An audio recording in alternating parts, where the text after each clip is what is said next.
My backup plan, you see, you know, I don't have a backup plan.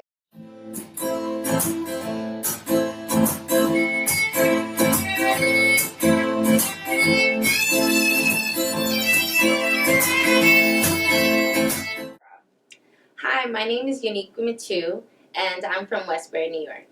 Westbury was a pretty cool environment. I just remember always wanting to go to the park as a child, but I really had very strict parents, so I was limited to the things that I could do. I loved hair growing up always. My mom did hair in Jamaica, so as a child, I always would watch her do her clients' hair, and I would go home and kind of like practice on my mom and my grandma. Then it went to like my friends in high school, and now I have a base where in which I have a bunch of clients. I was okay academically in school. I went to college, wanting to please my family, and that didn't work out well. I realized that what I really wanted to do was hair. So once my family saw that how lucrative doing hair was for me, did it become acceptable in in the household. It wasn't always an acceptable career choice, but I kind of had to prove that to not only my family, but I feel as if to everyone. I'm always afraid of failure. So the fear of success, it's like I also consider how people might consider my success to be as well. Like, is my level of success acceptable for the person that might be looking at it from the outside in? Leaving your full-time job and taking on whatever your passion is full-time is scary.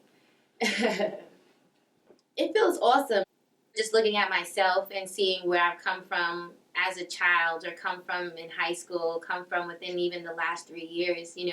Every day is pretty much a growing experience. And to know that whatever the path that I am growing is noticeable to others, it's just that speechless in it for itself. Just putting a smile on someone's face, knowing that their hair looks good because of something that I did, that's what really just gets me going.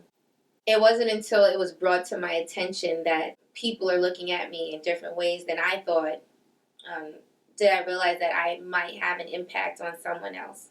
There were times where I would post a lot of things that didn't deal with my business or my family or motivation. Now I try to only advertise things that are going to be beneficial not only to myself but the people around me. And my whole goal is to just remind ladies that you are beautiful, you are empowered, self-love, self-worth. I don't know what kind of impact I want to leave at this moment. I want to be remembered first as a God-fearing person. I want someone to look at me and say that God is in her life and she's using her talents to the benefit of his people. I want them to notice the struggle. There were more no's than yeses. You really have to work hard. You really have to be focused. But I feel that as an entrepreneur, you're going to fail more times you're successful. So you have to realize that you're going to fail. You're going to have to realize that, you know what, you might have messed up on that one style. But it's the turnaround of doing it the next time the right way, which is also fearing too. My backup plan, you see, I don't have a backup plan.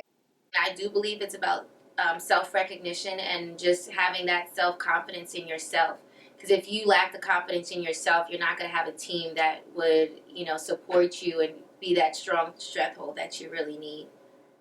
Of course, I would love to have my own shop, and then with that, open up some sort of franchise, not only like in New York, but different areas, and try to build little teams, you know, just doing hair. I just want to be remembered as someone being a good person to others.